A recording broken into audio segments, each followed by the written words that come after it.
Salam, mən Milad Mehdizadiyəm, bu Atölye Neveştəndir. Xoş gəlmisiniz Atölye Neveştən ya öz dilimizdə yazmaq atölyəsinin türkü bəxşinə. Çox sağ olun, var olun ki, bizlə yol birsiz və yoldaşsınız. Çox sağ olun ki, bizi yar, yoldaş, dost, düşmən və hər kəsə ki, fikr eləsiniz bizim türkü dilində yazılarımız, ölçülərimiz, onların eləyə bilər halların yaxşılasın, onlarla paylaşırsınız.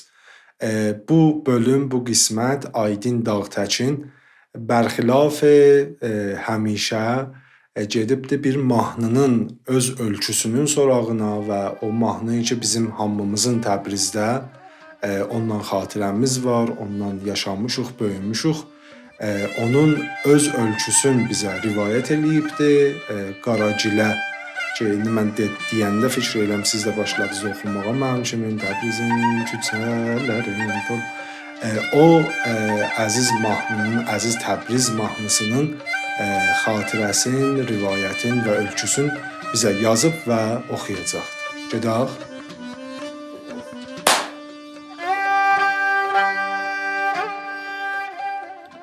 Bugün istəyirəm qürbətdəki təbrizlilərin qəmnaməsindən söz açam. Qaragilə. Bu mahnı sevdalılar içində bir sevgi mahnısı kimi tanınsa da, ancaq Təbrizli mühacirlər və qürbətdəki hər Təbrizli üçün Təbrizin özü deməkdir.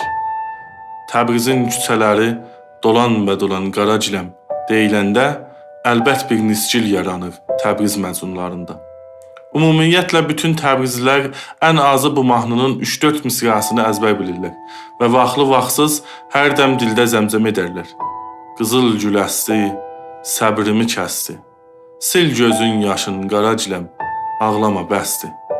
Qaragilə Azərbaycanlılara Şəhriyarın Heydər babası kimi doğma və nisgil dolu bir xatirədir. Bu mahnını Təbriz toylarında hələ də eşidə bilərsiniz. Qaragilə mahnısının insan kimi bir taleyisi var.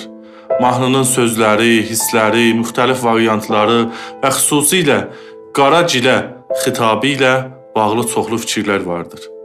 Mahnıda Təbrizin adı keçdiyindən, şəhər folkloru olduğundan, şəhər təsvirə çəkilməsindən ötürü Qaragilə Təbrizin özü deyirlər. Başqa bir deyişə görə Qaragilə əsmər bənizli bir qadın olaraq xitab edilir. Və başqa bir versiyada isə Qaragilə tək bir insan yox, bəlkə milli bir xüsusiyyət olaraq müraciət edilir. Təbrizli və Azərbaycanlı qadınlar əksəriyyət qaraşın olduğu üçün bu ifadə yaranıb və Qaragilə adlanıblar. Ümumiyyətlə Qaragilə Təbrizlə bağlanıb və Təbrizlə yaşayır. Qaragilə mahnısı Şur dəstgahında ifa edilir və eləcə də bu mahnı Şur dəstgahının özünə məxsus olan xüsusiyyətlərini daşıyır. Şur dəstgahı insanı dərin təfəkkürə vadar edir.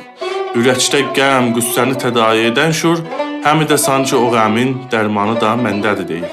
Şur dəstgahının gahdan-gaha irfani bir fəzaya malik olduğunu deyirlər. Qaragilə mahnısı da elə həmin hissləri Təbrizlərdə yer aldır. Azərbaycanın məşhur dirajor və bəstəkarı Niyazi Təqizadə 1918-ci ildə Təbriz səfərində bu mahnını Təbrizlərdən eşidib və onun təsiri altında qalır və bu mahnını öz yaddaşına alır. Bu mahnının ilki aşıq havasından su içib və mayalanması deyilir və onu təsnif edərkən aşıq mahnılarına aid olduğu üzə çıxır. Qaragilə mahnısı ilk ifa edənlərdən biri Xan Şüşünsk olub.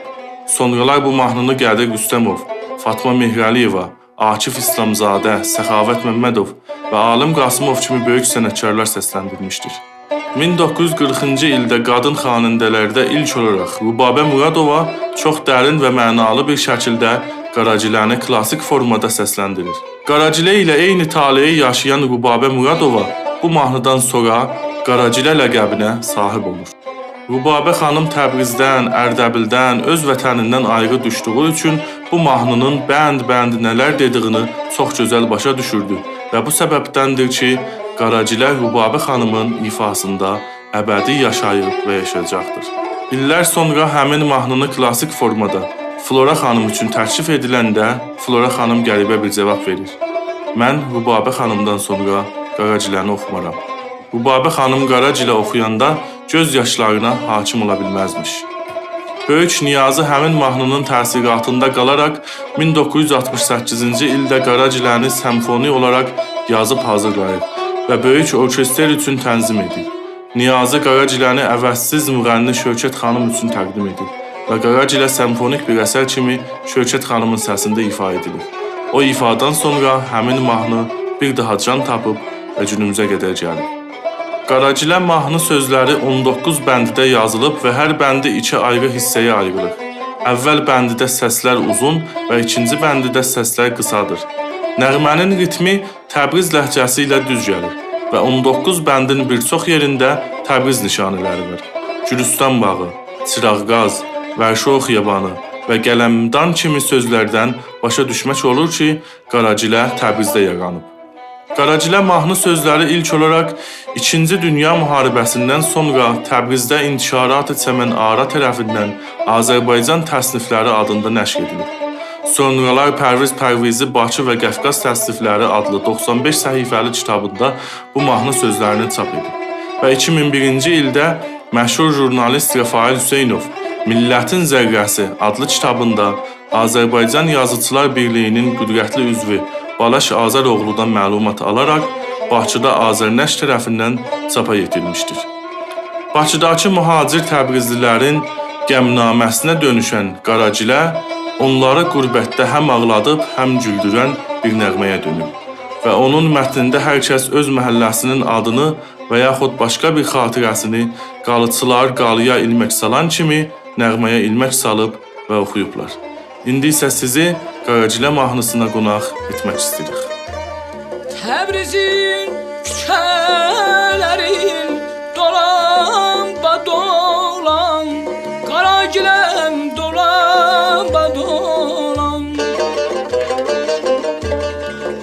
Əgər məni sevmirsən, ged ayrı dolan, Qaragiləm ged ayrı dolan.